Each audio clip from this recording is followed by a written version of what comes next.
வணக்கம் குழந்தைகளே. இந்த நாள் உங்கள் அனைவருக்கும் மிக இனிய நாளாக அமையட்டும். நாம் இப்போ சூழ்நிலையியல் வகுப்பில் 3 பாடங்களை படித்து முடிச்சிட்டோம், அப்படித்தானே?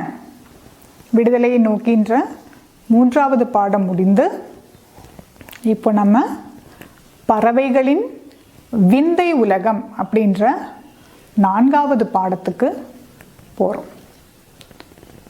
அதுக்கு முன்பு வழக்கம் போல் நீங்கள் செய்து அனுப்பிய தொடர் செயல்பாடுகளை பார்க்கலாமா?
மிக நல்ல முறையில் செயல்பாடுகள் செய்த உங்கள் அனைவருக்கும் வாழ்த்துக்கள்.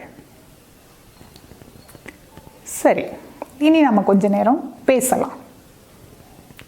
காலையில் எத்தனை மணிக்கு எழுந்திருப்பீங்க? 7 மணி வரைக்கும்? 7 மணி வரைக்கும் தூங்குவீங்களா? அது நல்ல பழக்கம் இல்லை. எத்தனை மணிக்கு? 6 மணிக்கு. சரி, 6 மணிக்கு எழுந்து வீட்டுக்கு வெளியில் போய் பார்த்துருக்குறீங்களா? சூரியன் உதிச்சு வர்ற அழகை பார்த்துருக்குறீங்களா? அந்த நேரத்தில் வேறு என்னவெல்லாம் நீங்கள் பார்த்துருக்குறீங்க? சரியாக சொன்னீங்க. பறவைகள் என்ன செய்யும்? கூட்டை விட்டு இரை தேடி பறக்கும். அந்த நேரத்தில் பறவைகளுடைய அந்த ஒலி இல்லையா, பலவிதமான பறவைகளின் ஒலி ரொம்ப அருமையாக இருக்கும். அதே போல் மாலை நேரத்தில் இல்லையா, பொன் மாலை பொழுது, அந்த அந்தி சாயும் நேரத்தில், சூரியன் மறையக்கூடிய நேரத்தில், அப்போவும் இதே இயற்கை அழகாக இருக்கும். சூரியன் மறையத் தொடங்கும், இருட்டு மெதுவாக வரத் தொடங்கும். அப்போது இந்த இரை தேட போன பறவைகளெல்லாம் என்ன செய்யும்? திரும்ப தன்னுடைய கூட்டுக்கு வரும். அது ரொம்ப அழகாக இருக்கும் இல்லையா? அந்த வரிசை தவறாமல் பார்த்து ரசிச்சிருக்கிறீங்களா? Very good. இப்போது நீங்கள் பறவைகளை பார்த்துருக்குறீங்க. பறவைகள் அப்படின்னு சொல்லும்போது நமக்கு என்னவெல்லாம் ஞாபகத்துக்கு வரும்பா? சொல்லுங்க. எல்லா பறவைகளுக்கும் ஒரே மாதிரி இருக்கிறது? கரெக்ட். பறக்கக்கூடியது தான் பறவை. அப்போ பறக்கணும்னா என்ன வேணும்? சிறகுகள் வேணும். அப்போ எல்லா பறவைகளுக்கும் சிறகுகள் உண்டு. சரி, பின்ன அலகு உண்டு. சரி, பிறகு உடல் மேலே என்ன இருக்கும்? இறகுகள் இருக்கும் இல்லையா? தூவல்கள் சொல்லுவாங்க, இறகுகள், அதுவும் உண்டு. பின்ன வேற என்னப்பா? சரியா சொன்னீங்க, பறவைகள் முட்டையிடும். இப்ப நம்ம சொன்ன இதெல்லாம் பறவைகள் சொன்ன பொதுவான பண்புகள். சரி, என்னென்ன பறவைகள் உங்களுக்கு தெரியும்? நீங்க என்னென்ன பறவைகளை பார்த்துருக்கிறீங்க? காக்கா, குருவி, பருந்து, மயில், புறா. பிறகு உங்க வீட்டில் கோழி வளர்த்துறது இல்லையா? கோழி, வாத்து. அப்புறம் நம்ம முதல் பாடத்தில் பார்த்தோமே, குளத்துக்கிட்ட யார் வந்திருந்தா? மீன் கொத்தி. பார்த்துருக்குறீங்க தானே? என்ன ஒரு அழகு இல்லையா மீன் கொத்தி? பிறகு கிளி, அழகான கிளி. அப்புறம் வேற என்ன பார்த்துருக்குறீங்க? தூக்கணாங்குருவியா? அதெல்லாம் பார்த்துருக்குறீங்களா? நல்லது. இப்போ நம்ம சொன்ன இதில் என்னப்பா? வௌவால். வௌவால் பறவையா விலங்கா? பறக்கக்கூடியது. ஆனால் வௌவாலுக்கு சில மாற்றங்கள் உண்டு. என்னன்னு கேட்குறீங்களா? நம்ம இப்போ சொன்னோம் பறவைகள் எல்லாம் முட்டையிடும்னு. ஆனால் இந்த வௌவால் முட்டையிடக்கூடியதல்ல. இது ஒரு பாலூட்டி வகையை சார்ந்தது. குட்டியிட்டு குழந்தைகளுக்கு பால் கொடுக்கும். அதே மாதிரி மற்ற பறவைகள் எல்லாம் காலையில் இரை தேட போகும், மாலை நேரத்தில் கூட்டுக்கு வரும். வௌவால் என்ன செய்யும்? பகல் பூரா மரத்திலே இருந்துக்கிட்டு மாலை நேரத்தில் தான், இரவு ஆகும்போது தான் என்ன ஆகுது? இரை தேட போகுது. அதுக்கு என்ன காரணம்? பகல்ல கண்ணு தெரியாது, இரவுல தான் வௌவாலுக்கு கண்ணு தெரியும். வௌவாலில் பலவித வகைகளும் உண்டு. சரி, இப்போ நீங்க பார்த்த பறவைகள் அல்லாம கொஞ்சம் புதுமையான அழகான பறவைகளை பார்க்கலாமா? பார்க்கறதுக்கு நீங்க ஆவலோட தானே இருக்கிறீங்க.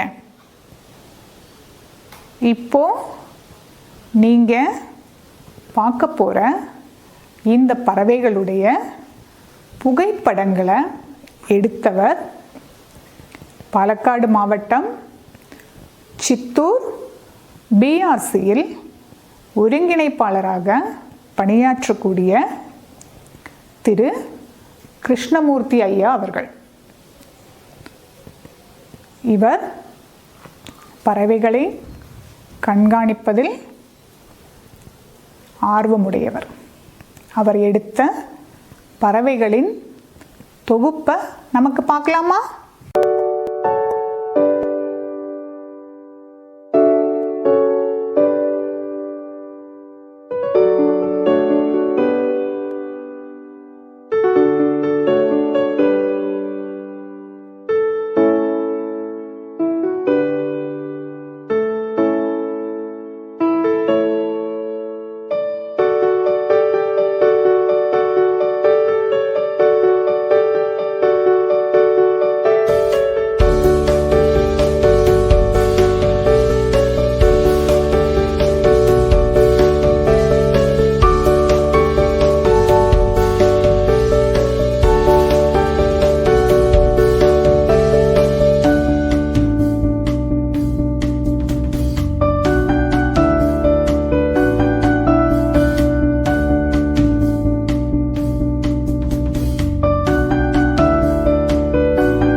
படங்களை பார்த்தப்போ உங்களுக்கு என்னப்பா தோணுச்சு? டீச்சருக்கு பழைய ஒரு சினிமா பாடல் ஞாபகம் வருது. என்ன பாட்டா? பழைய பாட்டாக்கும். நீங்கள் கேட்டிருக்கிறீங்களான்னு எனக்கு தெரியல. பறவைகள் பலவிதம், ஒவ்வொன்றும் ஒரு விதம், அப்படித்தானே? பறவைகள் பலவிதம், ஒவ்வொன்றுக்கும் ஒவ்வொரு விதமான வேறுபாடும் இருக்குது. அதை இப்போ நீங்கள் இந்த படங்களை பார்த்தப்பவே உங்களுக்கு புரிஞ்சிருக்கும்னு நினைக்கிறேன், இல்லையா? கிளிகளில் எத்தனை விதமான கிளிகள், குருவிகளில் எத்தனை விதம், மீன் கொத்திகளில் பலவிதம். அருமையான ஒரு விந்தை உலகம், ஆச்சரியப்படக்கூடிய ஒரு உலகம்தான் இந்த பறவைகளின் உலகம். சரி, இனி நமக்கு தெரிந்த அந்த பறவைகளை உற்று நோக்குவோமா? ஒவ்வொரு பறவைகளுக்கும் ஒவ்வொரு சிறப்பு அம்சம் இருக்குது, இல்லையா? இப்போ மயில் என்னவெல்லாம் சொல்லலாம்? அழகான நீண்ட தோகை, பிறகு தலையில் கிரீடம் வச்ச மாதிரி உண்டு இல்லை, கொண்டை. இதெல்லாம் மயிலினுடைய சிறப்புகள் தான்.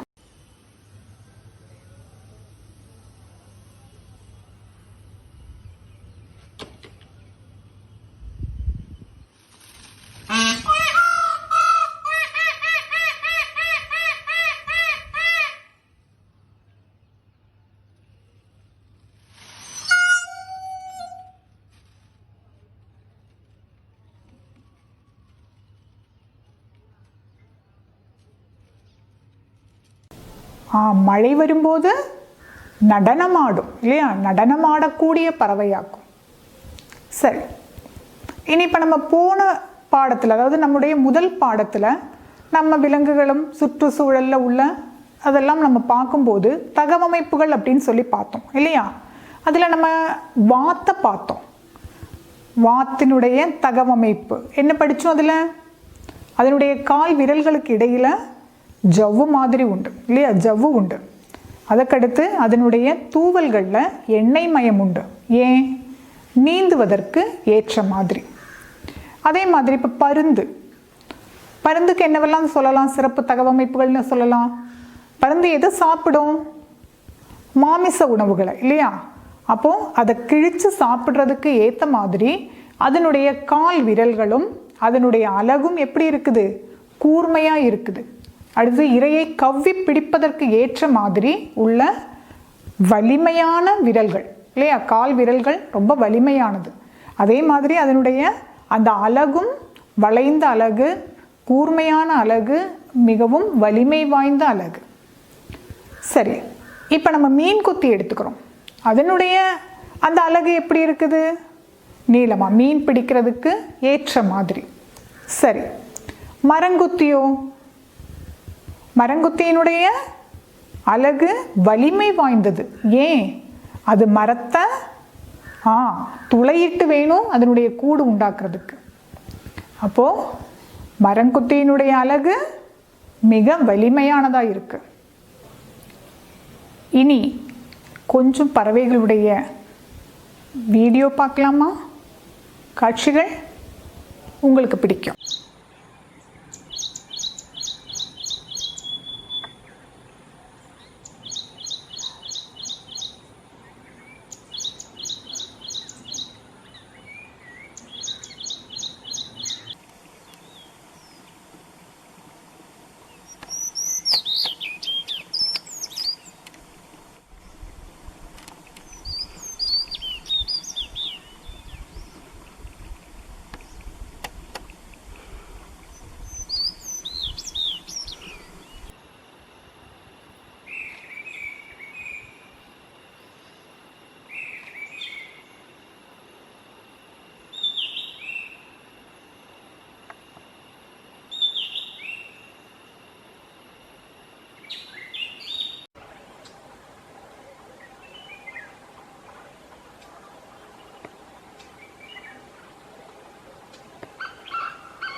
எப்படி இருந்தது? நல்லா இருந்ததா? ஓகே. இனி இந்த பறவைகளுக்காக சரணாலயங்கள் உண்டு. தெரியுமா உங்களுக்கு? எப்படி விலங்குகளை எல்லாம் பாதுகாக்கிறதுக்காக புலிகள் பாதுகாப்பு சரணாலயம், மான் பாதுகாப்பு சரணாலயம் அப்படியெல்லாம் சொல்கிறாங்களோ, அதே மாதிரி பறவைகளுக்காக சரணாலயங்கள் உண்டு. அந்த இடத்துல ஏராளமான பறவைகளை நம்ம பார்க்கலாம். கேரளாவில் எங்கெல்லாம் சரணாலயங்கள் இருக்குன்னு தெரியுமா உங்களுக்கு? தட்டேக்காடு கேள்விப்பட்டிருக்கிறீங்களா? தட்டேக்காடு பறவைகள் சரணாலயம். இந்த தட்டேக்காடு பறவைகள் சரணாலயத்தை சலீம் அலி பறவைகள் சரணாலயம்னு சொல்லுவாங்க. இது கேரளாவில் உள்ள முதல் பறவைகள் சரணாலயம். கோதமங்கலம் அப்படின்ற இடத்துல இது இருக்குது. அதற்கடுத்து கொச்சியில் மங்களவனம் அப்படின்ற ஒரு பறவைகள் சரணாலயம் உண்டு. இந்த மங்களவனம் பறவைகள் சரணாலயத்துக்கு என்ன சிறப்பு அப்படின்னு சொன்னால், இது எங்கே இருக்குது? நகரத்துக்கு நடுவில் உள்ளதாக்கும். அதற்கடுத்து மலப்புரம் மாவட்டத்தில் கடலுண்டி என்ற இடத்துல கடலுண்டி பறவைகள் சரணாலயம் உண்டு. கடலுண்டி ஆறு நீங்கள் கேள்விப்பட்டிருப்பீங்க இல்லையா? அதனுடைய கரையில். அதற்கடுத்து கோட்டயம் மாவட்டத்தில் குமரகம் பறவைகள் சரணாலயம் அல்லது வேம்பநாடு பறவைகள் சரணாலயம் அப்படின்னு சொல்லுவாங்க. இப்படி 4 சரணாலயங்கள் கேரளாவில் உண்டு. பாருங்க, தட்டேக்காடு பறவைகள் சரணாலயம், மங்களவனம் பறவைகள் சரணாலயம், கடலுண்டி பறவைகள் சரணாலயம், குமரகம் அல்லது வேம்பநாடு பறவைகள் சரணாலயம். அப்போது இந்த பறவைகள் சரணாலயத்துக்கு வெளிநாடுகளில் இருந்தும் பறவைகள் வருவாங்க. அதை பற்றி நம்ம வரும் வகுப்புகளில் விரிவாகவே பார்க்கலாம். சரியா? இனி நம்ம என்ன சொன்னோம்? பறக்கக்கூடியதெல்லாம் பறவைகள்னு சொன்னோம். ஆனால் அதுக்கும் விதிவிலக்கு இருக்குது. உடனே கொஞ்சம் பேர் வந்து என்ன சொல்கிறாங்க? நாங்கள்லாம் பறவைகள் தான், ஆனால் எங்களால் பறக்க முடியாது அப்படின்னு. அவங்க யாராக இருப்பாங்க? யாரை தெரியும் உங்களுக்கு? அது மாதிரி பறக்க முடியாத பறவை தெரியுமா? என்னப்பா? சரியா சொன்னீங்க, ஒட்டகப்பறவை. நம்ம முதல் பாடத்தில் பார்த்தோம் இல்லையா? அந்த ஒட்டகப்பறவை எங்கே இருக்கும்? பாலைவனத்தில். அந்த பறவையால் என்ன பண்ண முடியாது? பறக்க முடியாது, வேகமாக ஓடும். சரி, தீக்கோழி, தீப்பறவை எல்லாம் சொல்லுவாங்க அது. அதுக்கடுத்து இப்போ நீங்க பார்க்கறது என்ன பறவை தெரியுமா உங்களுக்கு? இதனுடைய பேர் எமு. இதாலையும் என்ன பண்ண முடியாது? பறக்க முடியாது. இந்த பறவை இப்போ நீங்க பார்த்துட்டு இருக்கிறதோடைய பேரு கிவி. இந்த பறவையாலையும் என்ன பண்ண முடியாது? பறக்க முடியாது. இந்த பறவையினுடைய பேரு நான் உங்களுக்கு சொல்லவே தேவையில்லை, உங்களுக்கு தெரியும். என்னது இது? பென்குயின். அப்போ எந்த 4 பறவையால பறக்க முடியல சொல்லுங்க? ஒட்டகப்பறவை, பின்ன எமு, கிவி, பென்குயின்.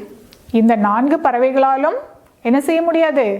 பறக்க முடியாது. இதுக்கு என்ன காரணம்? அதனுடைய உடல் அதிக எடையை கொண்டது. இந்த பறவைகள் பறக்கணும் அப்படின்னு சொன்னாலே எப்படி இருக்கணும்? எடை குறைவா இருக்கணும், அப்படித்தானே? இப்ப நீங்க பார்க்கலாம், ஒரு புறா எல்லாம் கையில பிடிச்சு பார்த்துருக்கிறீங்களா? அதனுடைய அந்த எலும்புகள் எப்படி இருக்கும்? மற்ற விலங்குகளுடைய எலும்புகள் போல உறுதியா இருக்காது, மிக மெலிதானது. அதனால தான் அந்த உடல் எடை குறைவும் பறப்பதற்கு அதற்கு உதவி செய்யுது. சரி, இனி நம்ம என்ன செய்யணும்? இந்த பாடத்தினுடைய தொடர் செயல்பாடா சரியா சொன்னீங்க. உங்களை சுற்றியுள்ள பறவைகளை நீங்கள் என்ன செய்யணும்? உற்று நோக்கணும். உற்று நோக்கினா மட்டும் போதாது, அது என்னென்ன பறவைகள்னு சொல்லி ஒரு அட்டவணை தயார் செய்யணும். செய்வீங்களா? அட்டவணை தயார் செய்தால் மட்டும் போதாது, அதோடு கூடி தொடர் செயல்பாடு நிற்கலை. ஒவ்வொரு பறவையை பற்றியும் அதனுடைய சிறப்பு அம்சங்களையும் நீங்கள் என்ன செய்யணும்? எழுதணும். எல்லா பறவையை பற்றியும் எழுத முடிஞ்சா ரொம்ப நல்லது. இல்லை அப்படின்னு சொன்னால் ஒரு 10 பறவைகளை பற்றியாவது நீங்கள் என்ன செய்யணும்? சிறப்புகள் எழுதணும். செய்வீங்களா? ரொம்ப வேண்டாம், ஒரு 3 வரி போதும். 3 சிறப்புகள் சொன்னீங்கன்னா போதும். அப்போ அதை இந்த வகுப்பினுடைய தொடர் செயல்பாடாக நீங்கள் என்ன பண்ணணும்? செய்யணும். குழந்தைகளே, பறவைகளை உற்று நோக்கணும். சும்மா வெறுமனே பார்த்தா போதுமா? இல்லை. ஏன்னா ஒரு பறவையை பார்க்கும்போது நமக்கு பலவிதமான காரியங்கள் அந்த பறவையிலிருந்து தெரிஞ்சுக்கிறதுக்கு இருக்கும். அப்போ ஒரு பறவையை பார்த்து உற்று நோக்கல் குறிப்பு எழுதுறதுக்கு ஒரு முறை உண்டு. உங்களுடைய பாட புத்தகத்தில் அது கொடுத்துருக்குறாங்க. பக்கம் 44 எடுங்களேன். உங்களுடைய பாட புத்தகத்தை எடுங்க. பாருங்க, அதில் கொடுத்துருக்குறாங்க. முதல்ல நாம் பார்த்த பறவையினுடைய பெயர் எழுதணும். அதற்கடுத்து நாம் அதை எங்கே பார்த்தோம் அப்படின்னு சொல்லியும் எழுதணும். பிறகு அதனுடைய உடலின் தனித்தன்மைகள், அலகு எப்படி இருக்குது, கால், பின் அதனுடைய நிறம் எப்படி இருக்குது, அதனுடைய வால் எப்படி இருக்குது, பின்ன நீங்கள் பார்க்கக்கூடிய ஏதாவது சிறப்பு பண்புகள் அதில் இருந்தால் அதையும் கூடி எழுதணும். அதில் இனியொரு காரியம் கூடி கவனிங்க. மேலே என்ன போட்டிருக்காங்க? நாள், நேரம். நீங்கள் எந்த தேதியில் அந்த பறவையை பார்த்தீங்க, எந்த நேரம் பார்த்தீங்க, அதையும் கூடி நீங்கள் என்ன பண்ணணும்? எழுதணும். அப்போ நீங்கள் இந்த படிவத்தில் காண்பித்த இந்த முறையில் தான் உங்களுடைய சூழ்நிலையில் நோட்டு புத்தகத்தில் பறவைகளை உற்று நோக்கி என்ன பண்ணுறீங்க? அடையாளப்படுத்துறீங்க, குறிப்பு தயார் செய்கிறீங்க. சரியா? அடுத்த வகுப்பில் இந்த பறவைகளின் விந்தை உலகத்தில் இனியும் என்னென்ன விந்தைகள், என்னென்ன அற்புதங்கள் இருக்குன்னு நம்ம கூடுதலாக பார்க்கலாம். மீண்டும் அடுத்த வகுப்பில் உங்களை சந்திக்கிறேன். நன்றி, வணக்கம்.